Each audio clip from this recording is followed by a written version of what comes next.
Selamat datang di Renungan Harian Keluarga Wijoyo. Oke, topik kita hari ini adalah tidak ada yang dapat memisahkan cinta Tuhan Yesus kepada kita. Ini tema yang bagus banget ya, diusulkan oleh Agnes Sapia, dan renungan kita ini diambil dari Roma 8 ayat 37-39. Intinya, kita ini lebih dari pemenang karena Tuhan Yesus cinta kita semua. Nah, hari ini kita mau coba gali lebih dalam nih, dari materi yang Agnes bagikan ini. Fokusnya ya itu ayat kunci dari Roma 8 tadi. Kenapa sih kok bisa dibilang kita ini lebih dari pemenang? Dan gimana persisnya gitu? Cinta Yesus itu jadi dasar kemenangan kita. Kita coba lihat lebih dekat ya, kekuatan cintanya yang katanya nggak terpisahkan itu. Betul sekali. Roma 8 ayat 37-39 ini memang, jadi fondasi yang kokoh ya. Konsep utamanya jelas, status kita sebagai lebih dari pemenang. Dalam bahasa aslinya itu kan hipernikomen, artinya kemenangan yang super melimpah gitu. Dan yang penting banget untuk diingat, ini ditekankan sekali di sumber kita. Kemenangan itu bukan karena kita hebat loh, sama sekali bukan, tapi karena Yesus. Yesus yang sudah berjuang dan ya menang atas semua tantangan, mau itu kesukaran, penganiayaan, kelaparan, bahkan ancaman maut sekalipun, dia sudah taklukkan semuanya itu. Kenapa? Ya karena cintanya. Cintanya yang luar biasa besar buat kita. Jika renungan ini memberkati kamu, silakan bagikan ke teman atau saudara ya. Jangan lupa di like dan subscribe. Iya, dan kalau kita perhatikan lagi ya, cakupan yang disebut Paulus di ayat-ayat itu tuh, wah luas banget. Dia sebut spesifik loh, ada kesukaran, kesesakan, penganiayaan, kelaparan, ketelanjangan, bahaya, pedang. Ini bukan sekedar kiasan loh ya, ini tuh realita, kondisi nyata yang dihadapi jemaat di Roma waktu itu.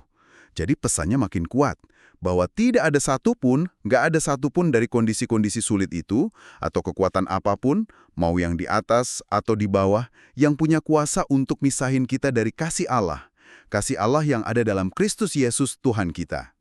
Kemenangan itu udah final, karena cintanya itu ada duluan, sebelum semua masalah kita muncul. Wah, menarik ya daftarnya detail begitu. Sangat spesifik. Dan ini nyambung banget loh sama catatan dari Agnes tadi yang bilang cintanya itu personal banget ya. Feel his love every day.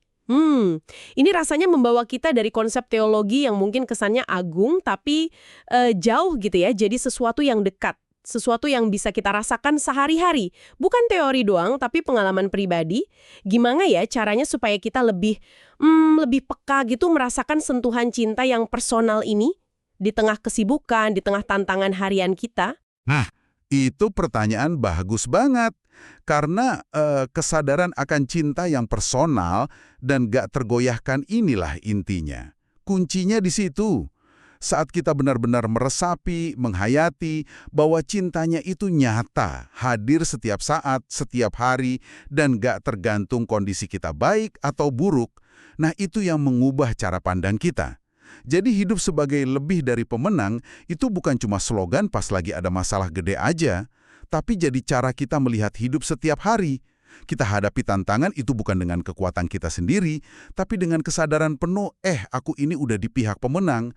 Kenapa? Karena dia mengasihi aku secara personal, gitu. Oke.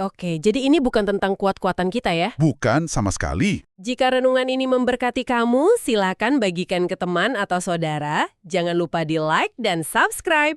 Oke deh, jadi kalau kita coba tarik kesimpulan ya dari obrolan kita ini, dari Roma 8 ayat 37-39, plus catatan personal dari Agnes, intinya gini, sumber kekuatan kita yang paling besar itu bukan kemampuan kita sendiri, tapi kasih Yesus. Kasih yang nggak goyah, nggak bisa dipisahkan, dan sifatnya itu personal banget buat kamu. Apapun kondisinya, situasi apapun, nggak ada yang bisa merebut kamu dari genggaman kasih itu. Jadi, status kamu sebagai lebih dari pemenang itu sah, itu valid, karena dia yang mengasihi kamu. Tepat sekali. Dan mungkin sebagai pemikiran penutup ya, untuk kamu renungkan lebih lanjut, coba pikirkan ini. Kalau kesadaran akan cinta Yesus yang tak terpisahkan dan begitu personal ini benar-benar meresap dalam hati kamu, kira-kira secara praktis ini ya, bagaimana itu akan mengubah caramu melihat tantangan, cara kamu merespons kesulitan, cara kamu menjalani hari-harimu mulai dari sekarang. Apa ya yang bakal beda? Coba direnungkan. Pertanyaan yang bagus untuk direnungkan. Oke, jika renungan ini memberkati kamu, silakan bagikan ke teman atau saudara. Jangan lupa di-like dan subscribe. Terima kasih banyak sudah menyimak Renungan Harian Keluarga Wijoyo hari ini. Sampai ketemu lagi di pembahasan kita berikutnya ya. Tuhan memberkati.